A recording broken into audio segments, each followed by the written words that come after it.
এদিকে আবারও শেখ হাসিনাকে ক্ষমতায় ফেরাতে সারা দেশে তাণ্ডব শুরু করলো আওয়ামী লীগ।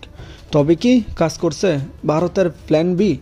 মহাবিপদে ডক্টর ইউনূস এবং তার সমন্বয়করা সারা দেশে কি করতেছে বিস্তারিত জানতে দেখতে থাকুন। ভারত আসলে মানুষ হবে না, আমি এটা অন্য অর্থে বলছি। মানুষ হবে না বলতে মানে ঠিক হবে না বা ভালো হবে না, বা বাংলাদেশের প্রতি তার মায়া, মমতা, ভালোবাসা, শ্রদ্ধা, সম্মান কোনোটাই যে হবে না, এটা মোটামুটি বোধহয় আরও পরিষ্কার হচ্ছে। গত কিছুদিন বাংলাদেশ প্রসঙ্গে ভারতের এক ধরনের শান্ত মনোভাব দেখা যাচ্ছিল। তাই কারো কারো মনে হতে পারে ভারতকে অবশেষে বাংলাদেশের সাথে সম্পর্ক স্বাভাবিককরণের দিকে হাঁটছে। কিন্তু না, সম্প্রতি আরও দুটো ঘটনাকে আমি একত্র করে বলতে চাই যে তারা আবার নতুন করে মাঠে নামছে এবং তাদের খেলা, বাংলাদেশ নিয়ে তাদের খেলা পরবর্তী পর্যায়টা কি হতে যাচ্ছে সেটা। 5 আগস্ট ফ্যাসিস্ট শেখ হাসিনা পালিয়ে গেলেও এখন পর্যন্ত তার দেশে ফেরার কোনো নির্দিষ্ট দিনক্ষণ শোনা যায়নি। কারণ কি? ভারপ্রাপ্ত চেয়ারম্যানের উপদেষ্টা তরুণ নেতা মাহদি আমিন এটিএন নিউজকে দেয়া একান্ত সাক্ষাৎকারে জানিয়েছেন সেই কথা। যেবা আমি বাঁধি তার ঘর, কিন্তু প্র্যাকটিক্যালি বিষয়টা কিন্তু তা না। আমার ঘরের দিকে কেউ তাকাইলেই আমি তার চোখ মোটামুটি অন্ধ করে দেওয়ারই আমরা প্ল্যান করি বর্তমান পরিস্থিতি, বর্তমান জমানায়। তো এই জমানায় বাংলাদেশ জামাত ইসলামের সাথে গেল 15 বছর যাবত যা হয়েছে। আসসালামু আলাইকুম রহমতুল্লাহ, সবাই কেমন আছেন? আশা করি সবাই অনেক অনেক ভালো এবং সুস্থ আছেন। সবাইকে স্বাগতম জানাচ্ছি আমাদের আরেকটা নতুন ভিডিওতে। প্রতিদিনের মতো আমি আপনাদের সিরিয়াত ফারুকী আবারও চলে আসলাম নতুন একটা ভিডিও নিয়ে। দর্শক, ইতিমধ্যে আপনারা সবাই দেখেছেন ভিডিওর শুরুতে বেশ কিছু অংশ বিশেষ দেখেছেন, যে অংশ বিশেষগুলো দেখে বুঝতে পেরেছেন আজকের ভিডিওটা কতটা গুরুত্বপূর্ণ হতে চলেছে। তাই আমি আর বিষয়টা নিয়ে বেশি বিস্তারিত বলবো না, কারণ বিস্তারিত বলতে গেলে ভিডিওটা অনেক লম্বা হয়ে যাবে। তাই আমি আর বেশি কথা না বলে আমরা ধারাবাহিকভাবে একটু বাকি অংশগুলো একটু দেখে আসবো। তার আগে আপনার কাছে ছোট্ট একটি অনুরোধ জানিয়ে রাখতে চাই, যারা আমাদের ফারুকী অনলাইন ইউটিউব চ্যানেলটিতে এখন নতুন আছেন, প্লিজ দয়া করে আমাদের চ্যানেল সাবস্ক্রাইব করে সাথে থাকবেন। ভারত আসলে মানুষ হবে না, আমি এটা অন্য অর্থে বলছি। মানুষ হবে না বলতে মানে ঠিক হবে না বা ভালো হবে না, বা বাংলাদেশের প্রতি তার মায়া, মমতা, ভালোবাসা, শ্রদ্ধা, সম্মান কোনোটাই যে হবে না, এটা মোটামুটি বোধহয় আরও পরিষ্কার হচ্ছে তাদেরই কথায়। সেজন্য বললাম যে ভারত মনে হয় আর মানুষ হবে না। কেন বললাম দর্শক এই কথাটা? পররাষ্ট্র মন্ত্রণালয়ের মুখপাত্র রণধীর জয়সওয়াল আবারও এমন ইঙ্গিতপূর্ণ কথাবার্তা বলছেন এবং কোনো কোনো ক্ষেত্রে পরিষ্কার করেও বলছেন সমস্ত বক্তব্যগুলোই বাংলাদেশের বিরুদ্ধে, বাংলাদেশের জন্য অসম্মানজনক। দেখেন, সমকালের যে শিরোনামটা আমি সেটাই বলি, বাংলাদেশ যেন সন্ত্রাসবাদকে স্বাভাবিক বিষয় হিসেবে না দেখে। খেয়াল করছেন কত বড় ইঙ্গিতপূর্ণ কথা? পাকিস্তানকে তারা সন্ত্রাসবাদী রাষ্ট্র হিসেবে আন্তর্জাতিক বিশ্বে প্রতিষ্ঠিত করছে বা প্রচার চালা যাচ্ছে, সেটাই মনে করে তারা। এই কারণে পাকিস্তানের সাথে তারা ন্যূনতম সম্পর্ক রাখে, আন্তর্জাতিক বিশ্বে পাকিস্তানকে এইভাবে হেয় প্রতিপন্ন করে। এখন বাংলাদেশকেও মনে হচ্ছে সেই কাতারেই তারা ঠেলে দিচ্ছে। এই জন্য বলছে যে বাংলাদেশ জন্য সন্ত্রাসবাদকে স্বাভাবিক বিষয় হিসেবে না দেখে। আচ্ছা, সন্ত্রাসবাদ মানে কি? বাংলাদেশে কোনো সন্ত্রাসী কর্মকাণ্ড হয়েছে? সন্ত্রাসবাদ হয়েছে? এখানে কোনো জঙ্গলি হামলা হয়েছে? কি হয়েছে? এই কথা বলার অর্থটা কি? তো এই ধরনের যদি সংঘাত, সংঘর্ষ, মানে যদি সংখ্যালঘুদের ব্যাপারটাও টেনে আনা হয়, অথবা আভ্যন্তরীণ রাজনৈতিক গোলযোগ, এটা কি সন্ত্রাসবাদ? সন্ত্রাসবাদ একটা বড় অর্থে এটা একসময় আফগানিস্তান বা মিশর, সিরিয়া, মাফ করবেন, সিরিয়া, এরকম কিছু দেশ আছে বা আফ্রিকার কিছু দেশ আছে, সেটা সন্ত্রাসবাদ হইতে পারে। তো বাংলাদেশকে এইভাবে লক্ষ্য করে এই কথা বলা খুবই উদ্দেশ্যমূলক এবং উদ্দেশ্যপ্রণোদিত। এখানে একটা মতলব আছে, মানে পাকিস্তানের সাথে ট্যাগ করে দিয়ে, যেহেতু এখন 5ই আগস্ট যে রাজনৈতিক পট পরিবর্তন, এটা ভারত মেনে নিতে পারছে না, সেই কারণেই কিন্তু এই ধরনের মন্তব্যগুলো তারা করছে। বলছে যে বাংলাদেশ যেন সন্ত্রাসবাদকে স্বাভাবিক বিষয় হিসেবে না দেখে, এটি গুরুত্বপূর্ণ। সম্প্রতি ওমানের রাজধানীতে ভারত মহাসাগর সম্মেলনের সাইডলাইনের বৈঠকে বাংলাদেশের পররাষ্ট্র উপদেষ্টা তহিদ হোসেনের সঙ্গে তাদের যে মন্ত্রী জয়শঙ্করের বৈঠক প্রসঙ্গে তিনি এই কথা বলছেন। এটার প্রতিক্রিয়া, অর্থাৎ সাংবাদিকদের প্রশ্নের উত্তরে তিনি এই কথা বলছেন। মুখপাত্র বলছেন, মাস্কাটে বাংলাদেশের পররাষ্ট্র উপদেষ্টার সঙ্গে পররাষ্ট্রমন্ত্রী সাক্ষাৎ করেন। সে সময় সার্কের বিষয়টি বাংলাদেশের পক্ষ থেকে উত্থাপন করা হয়েছিল। দক্ষিণ এশিয়ার সবাই জানে যে কোন দেশ এবং কোন ধরনের কার্যকলাপ সার্ককে বাধাগ্রস্ত করার জন্য দায়ী। তার মানে পাকিস্তান হচ্ছে সন্ত্রাসবাদী রাষ্ট্র, পাকিস্তানের সঙ্গে মিলেমিশে ওই সার্ক করা যাবে না, এটা হচ্ছে ভারতের অবস্থান। আর অন্য কোনো দেশ কিন্তু সেটা বলেনি। এটাই এখন যেহেতু বাংলাদেশ সার্ককে পুনর্জীবিত করতে চায়, তার মানে হচ্ছে পাকিস্তানকে নিয়ে এগোতে চায়, এতে তারা রাজি না। সেই কারণেই বলতেছে যে সন্ত্রাসবাদকে যেন স্বাভাবিকভাবে না মনে করে, অর্থাৎ পাকিস্তান একটা সন্ত্রাসবাদী রাষ্ট্র, মানে ওইটাকে যাতে স্বাভাবিক হিসেবে না দেখে বাংলাদেশ।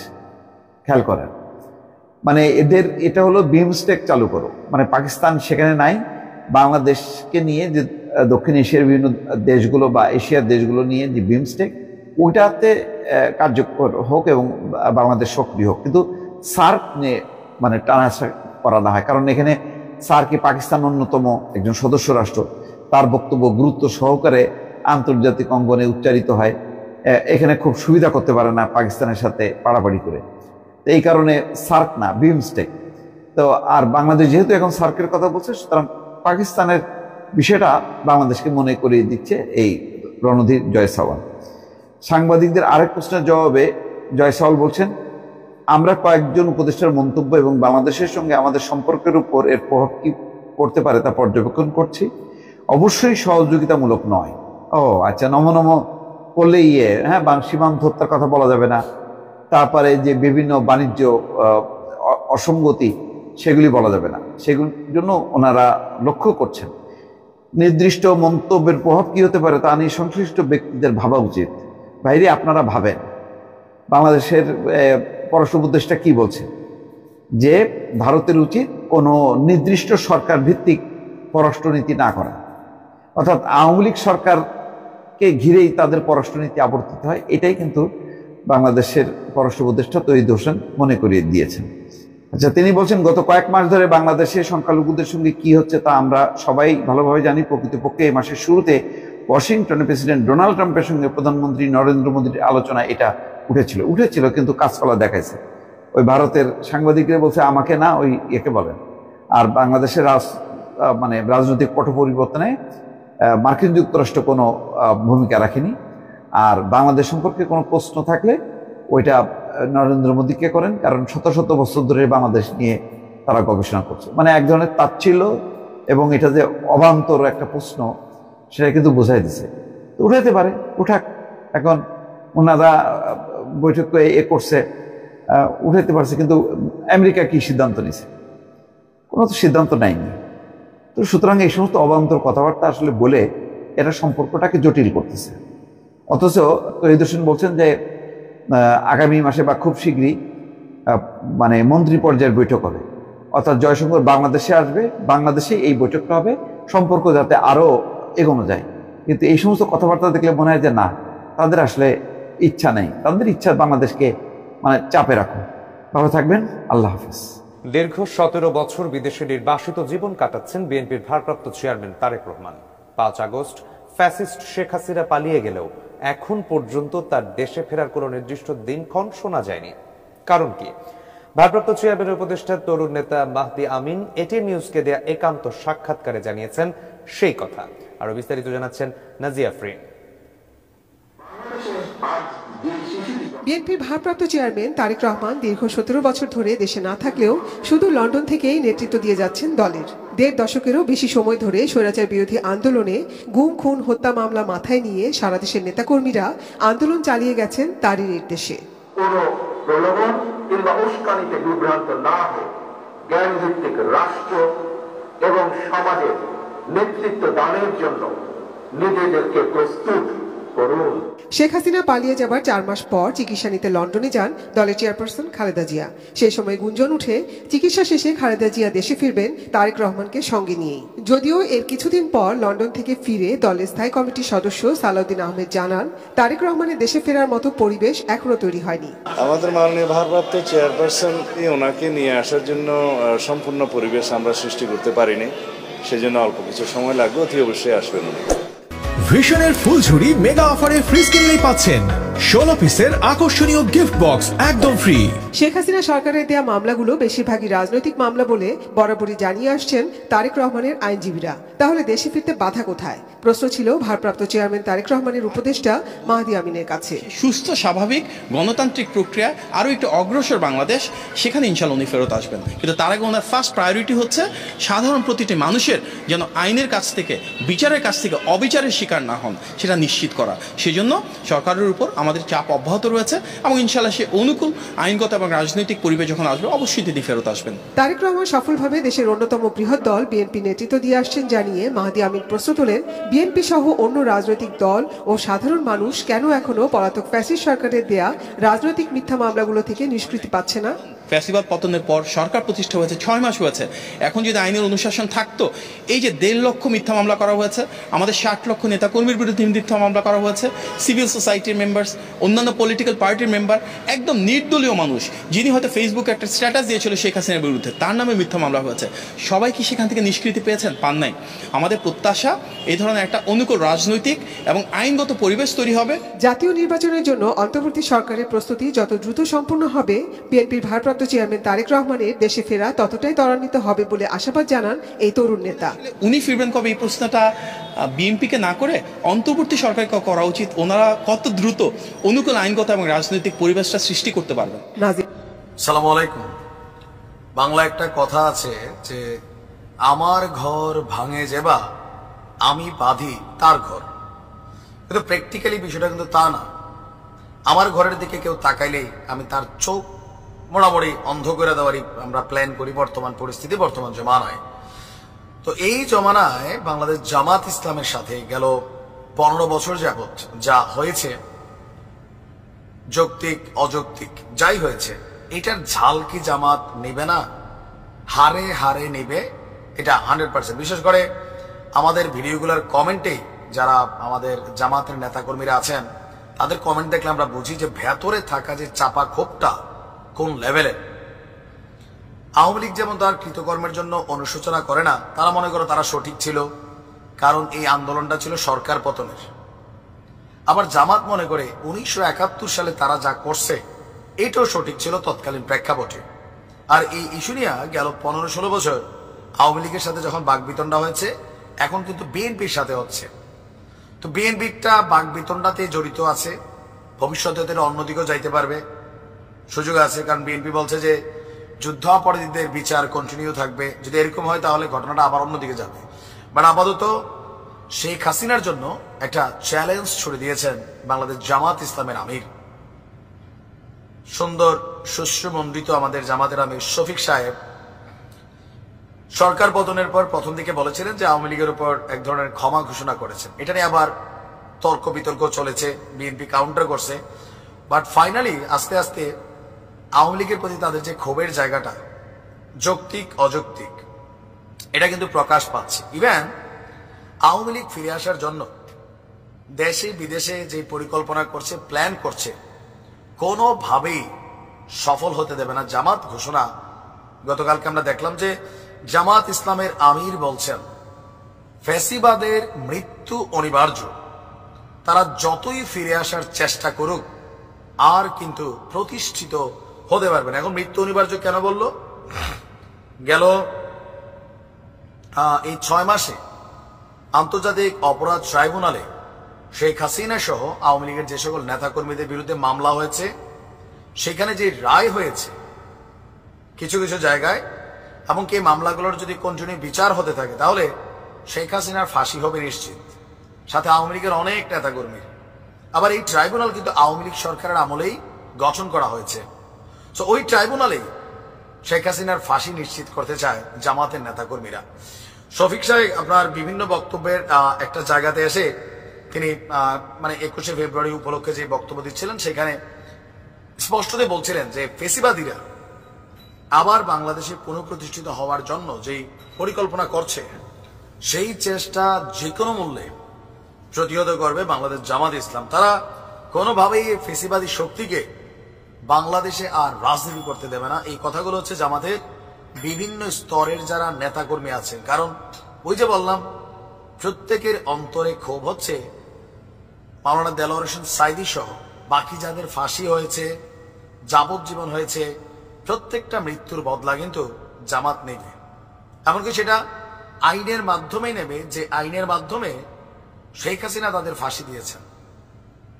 এখন যখন আমরা বিভিন্ন জায়গা থেকে দেখছি যে আওয়ামী লীগ পুনঃপ্রতিষ্ঠিত হবার জন্য চেষ্টা করছে, নানান প্ল্যান পরিকল্পনা করছে, হুঁশিয়ারি দেওয়া হয়েছে বাংলার জমিনে আওয়ামী লীগকে রাজনীতি করতে দিবে না। তবে এটাকে আসলে সম্ভব হবে না। কেন? জামাতই তো তার উদাহরণ। জামাতকে নস্যাৎ করার জন্য বা শেষ করার জন্য আওয়ামী লীগ কত চেষ্টা করছে না? করছে তো, পারছে, পারে নাই। এখন জামাত কতটুকু সফল হবে? কারণ বাংলাদেশের রাজনীতিতে জামাতের তুলনায় আওয়ামী লীগের সমর্থন মিনিমাম লেভেলে 5 গুণ। তো এই শক্তিটাকে একবার নির্মূল করা, রাজনীতির মাঠে পুনঃপ্রতিষ্ঠিত হতে না দেওয়া আদৌ কি সম্ভব হবে? তিনি কি চ্যালেঞ্জে জয়ী হবেন? মনে হয় না। আবার হতেও পারে বাংলাদেশের মানুষ, মানে আমার মনে হয় না হবে। যাই হোক, তারা তাদের বদলা প্রতিশোধের জায়গা থেকে হয়তোবা এই সিদ্ধান্তটা নিয়েছে। আওয়ামী লীগও ফেরার চেষ্টা করছে, তারাও আটকানোর চেষ্টা করছে। ভালো থাকুন। গত কিছুদিন বাংলাদেশ প্রসঙ্গে ভারতের এক ধরনের শান্ত মনোভাব দেখা যাচ্ছিল। তাই কারো কারো মনে হতে পারে ভারতকে অবশেষে বাংলাদেশের সাথে সম্পর্ক স্বাভাবিকীকরণের দিকে হাঁটছে। কিন্তু না, সম্প্রতি আরো দুটো ঘটনাকে আমি একত্র করে বলতে চাই যে তারা আবার নতুন করে মাঠে নামছে এবং তাদের খেলা, বাংলাদেশকে নিয়ে তাদের খেলার পরবর্তী পর্যায়টা কি হতে যাচ্ছে, সেটাই কি করতে যাচ্ছে তার একটা ধারণা আমরা পেতে পারি। এবং যে খেলা তারা খেলতে যাচ্ছে বলা বাহুল্য, সেটার প্রেক্ষাপট তৈরি করা হয়েছে বেশ অনেক দিন থেকেই। খেলা তারা জিতবে কিনা ইটস ডিফারেন্ট ডিবেট, কিন্তু তার খেলাটা যাতে আমরা বুঝতে পারি, করতে পারি, এবং তারা প্রকাশ্যেই এই মেসেজগুলো আসলে আমাদেরকে দিচ্ছে, এবং এই মেসেজের ভিত্তিতে আমরা আসলে আমাদের করণীয় ঠিক করা উচিত। যদিও আমি বহুবার বলেছি, আমি আবার বলবো, যোগ করে দেখাবো, তাদের এই খেলার রসদ আসলে আমরা দেশের ভেতর থেকে অনেকে মিলে জুগিয়ে যাচ্ছি। দুটো ঘটনা ভারতের পররাষ্ট্র মন্ত্রণালয়ের যিনি ব্রিফ করেন মিস্টার জয়সওয়াল, তিনি ব্রিফিং করেছেন। সেখানে আমাদের পররাষ্ট্র উপদেষ্টার সাথে ভারতের পররাষ্ট্র মন্ত্রীর যে বৈঠক, সেই প্রসঙ্গে সার্ক ইস্যু যখন এসছিল, তখন তার ব্যাপারে কি কথা হয়েছে, মানে সার্কের পুনরুজ্জীবন নিয়ে কথা হয়েছিল। তখন ভারতের পররাষ্ট্রমন্ত্রী আমাদের পররাষ্ট্র উপদেষ্টাকে যা বলেছেন, তিনি তার মানে জয়সওয়ালের বক্তব্য অনুযায়ী ব্যাপারটা এইরকম: দক্ষিণ এশিয়ার সবাই জানে কোন দেশ ও তার কি ধরনের কর্মকাণ্ড সার্ককে কোণঠাসা করে রেখেছে। নিশ্চয় জানি এটা পাকিস্তানকে ইন্ডিকেট করা হয়েছে। তৌহিদ হোসেনকে জয়শঙ্কর এই কথাও বলেছেন, সন্ত্রাসবাদের স্বাভাবিকীকরণ করাটা বাংলাদেশের উচিত নয়। এই বাক্যটা আমরা খুব মন দিয়ে খেয়াল করি, সন্ত্রাসবাদের স্বাভাবিকীকরণ করাটা বাংলাদেশের উচিত নয়। এরপর আরো অনেকগুলো ইস্যু আছে, আমাদের সীমান্ত নিয়ে কথাবার্তা হয়েছে, সেগুলো আছে, এবং সংখ্যালঘু নিয়েও তাকে জিজ্ঞেস করা হয়েছিল। তারপর তিনি বলছেন, গত কয়েক মাসে বাংলাদেশে সংখ্যাগুরুদের উপরে কি হয়েছে সে বিষয়ে সবাই অবগত। তার মানে ভারত যে ন্যারেটিভ তৈরি করার চেষ্টা করেছে যে সংখ্যালঘুদের উপরে কমিউনাল হামলা হয়েছে, সেই জায়গায় তারা এখনো আছে। তারপর তিনি বলছেন, সংখ্যালঘুদের নিরাপত্তা নিয়ে ভারতের উদ্বেগ বারবার প্রকাশ করা হয়েছে। তিনি বলেন, সম্প্রতি ওয়াশিংটনে যুক্তরাষ্ট্রের প্রেসিডেন্ট ডোনাল্ড ট্রাম্পের সঙ্গে বৈঠকেও ভারতের প্রধানমন্ত্রী নরেন্দ্র মোদী ওই প্রসঙ্গে উত্থাপন করেন। যুক্তরাষ্ট্রকে ওই বিষয়ে ভারতের উদ্বেগের কথা জানানো হয়েছে। তার মানে সেই ইস্যুটা তো আছেই। এবার আরেকটা পয়েন্ট একটু যোগ করব, এটার হেডলাইন হচ্ছে এরকম: বাংলাদেশে পাকিস্তানের সেনা গোয়েন্দা আছে দাবি ভারতীয় সেনা প্রধানের। আমরা মনে করতে পারবো কিছুদিন আগে ভারতের সেনা প্রধানরা সাধারণত এভাবে কথা বলেন না, কিন্তু বাংলাদেশ ইস্যুতে তিনি কথা বলার প্রসঙ্গে বলছিলেন, বাংলাদেশের সাথে সম্পর্ক স্বাভাবিকীকরণ হতে পারে শুধুমাত্র একটা নির্বাচিত সরকার আসার পর। ভারতের সেনা প্রধানরা আরেকটা দেশের পররাষ্ট্রনীতি, তার অভ্যন্তরীণ রাজনীতি, সেই দেশের সাথে পররাষ্ট্র সম্পর্ক, এভাবে কথা খুবই নজিরবিহীন। কিন্তু তিনি বলেছেন, এবার তিনি আবার বলছেন, তিনি যা বলছেন, তিনি তার কাছে সব প্রশ্নের উত্তরে কি বলছেন সেটা বলি। প্রশ্নটা ছিল, সম্প্রতি ভারতের সীমান্তবর্তী ও চিকেন নেক স্পর্শকাতর অঞ্চলে পাকিস্তানি সেনা ও গোয়েন্দারা গিয়েছিলেন, এ নিয়ে তিনি উদ্বিগ্ন কিনা। মানে তিনি জনাব উপেন্দ্র মিনিস্ট্রি চিফ, তিনি বলেন, আমি একটি আলাদা দেশের ক্ষেত্রে সন্ত্রাসবাদের কেন্দ্রটি ব্যবহার করেছি, কেন্দ্র শব্দ, যেটা পাকিস্তানের ক্ষেত্রে। যদি ওই দেশের মানুষরা অন্য কোনো স্থানে যায় এবং সেটি আমাদের প্রতিবেশী হয় এবং বিষয়টির সঙ্গে আমরা সংশ্লিষ্ট থাকি, তাহলে আমি এই নিয়ে উদ্বিগ্ন হব। ভারতীয় সেনাপ্রধান বলেন, বাংলাদেশের মাটি ব্যবহার করে পাকিস্তান যেন সন্ত্রাসী না পাঠাতে পারে সেটি চাওয়া থাকবে। তিনি তিনি বলছেন ওই মাটি ব্যবহার করে তারা যেন ভারতের সন্ত্রাসবাদী পাঠাতে না পারে, বাংলাদেশের সম্পর্ক ভালো আছে ইত্যাদি ইত্যাদি বলেছে। তারপর তিনি বলছেন সামরিক দিক থেকে আমাদের সম্পর্ক বেশ শক্তিশালী, আদান প্রদান করতে পারে, এসব কথা বলছেন। এবং শুরুতে তিনি বলেছেন এই রকম, বাংলাদেশে আইএসআই এর সেনা সদস্যরা এসেছেন বলে তিনি দাবি করছেন, এমনকি এই সেনা ও গোয়েন্দারা বাংলাদেশ ভারত সীমান্তবর্তী শিলিগুড়ি করিডোরের কাছে গিয়েছিলেন বলেও দাবি তার। মানে ভয়ঙ্কর অভিযোগ। তাহলে আমরা খেয়াল করি বাংলাদেশে প্রসঙ্গে পাকিস্তানকে এনে, সার্ক প্রসঙ্গে এনে পাকিস্তানকে এনে ভারতের যিনি পররাষ্ট্র মন্ত্রণালয়ে ব্রিফ করেন তিনি জানাচ্ছেন, তিনি বলছেন বাংলাদেশে সন্ত্রাসবাদকে স্বাভাবিকীকরণ যেন করে না ফেলে। এটা পাকিস্তানকে অ্যাকিউজ করেছেন এবং সার্ক ইনএফেক্টিভ হওয়ার পেছনে তারা পাকিস্তানের সন্ত্রাসবাদকে দায়ী করেন। 2016 সালে পাকিস্তানের কোনো একটা জায়গায়, আমি উরি বোধ হয় এরকম, সেখানে একটা সন্ত্রাসবাদী হামলার পর তারা পাকিস্তানকে অ্যাকিউজ করে সার্ককে ইনঅ্যাক্টিভ করে ফেলেছে। এখন এবার একটু আসি আমরা যে সামনে বাংলাদেশের ঝুঁকি কি, কিন্তু সম্প্রতি এটার সাথে জুড়ে দেব যারা মোদি এবং ডোনাল্ড ট্রাম্পের যে বৈঠক হলো কয়েকদিন আগে আমেরিকাতে, সে তারপর যে ব্রিফিং হয়েছে এবং জয়েন্ট যে কমিউনিকে হয়েছে, সেখানে মানে ক্রস বর্ডার যে টেরোরিজম, মানে পাকিস্তানকে ইন্ডিকেট করে বলা হচ্ছে সেটা যেন পাকিস্তান বন্ধ করে। নট অনলি দ্যাট, মুম্বাই হামলা যে হয়েছিল, মুম্বাই অ্যাটাকের একজন আসামি আমেরিকায় ছিলেন, তাকে ভারতের হস্তান্তর করা হয়েছে, সেটার বিচার জয়েন্ট কমিউনিকেতে চাওয়া হয়েছে এবং ওটার সাথে পাঠানকোট যে হামলা হয়েছিল সে দুটো। তার মানে পাকিস্তান একটা সন্ত্রাসবাদী দেশ, পাকিস্তান সন্ত্রাসবাদ উস্কে দেয়, এই ধরনের আলাপ এনে তারা দুটো দেশ এগুলো বন্ধ করার দাবি করছে এবং এগুলো একসাথে ফাইট করার কথা বলছে। তার পাকিস্তান একটা সন্ত্রাসবাদী দেশ, পাকিস্তানে ইসলামিক এক্সট্রিমিজম আছে এবং সেই রিলেটেড টেরোরিজম আছে, সেটা এখন ভারতের পররাষ্ট্র মন্ত্রী আমাদের পররাষ্ট্র উপদেষ্টাকে জানাচ্ছেন যে বাংলাদেশও যেন এটা স্বাভাবিকীকরণ না করে ফেলে। আবার বাংলাদেশের মাটিতে পাকিস্তানের গোয়েন্দারা আছেন, সেনা গোয়েন্দারা আছেন, এমনকি তারা ভারতের চিকেন নেকের কাছাকাছি পর্যন্ত পৌঁছে গেছেন, এরকম দাবি করছেন ভারতের সেনাপ্রধান। এবার আশা করি খেলার পরবর্তী পর্যায়টা আমাদের কাছে স্পষ্ট হয়েছে।